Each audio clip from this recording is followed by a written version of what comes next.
Ano yun eh? Sikan, Mura burika. yun eh. Nanita eh. Putik. Kaya nga, Ang putong sa Puti. Mexican, burika. di kaya nga yun ang sinasabi ko nga, Teta. Dati talaga, nung una sa ating Pilipino, ang tawag talaga niyang puta. Yung puto na yan, kaya ginawang puto rin.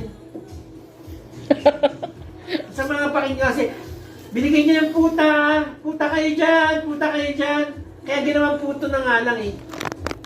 Puto yung lalaki, puta yung babae. Ayun, ang ano doon. Kaya mag-asawa na sila. Babalu. Asawa ni Baba. Babala.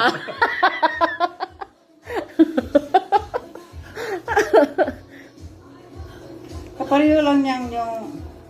Ay, huwag na kasi baka.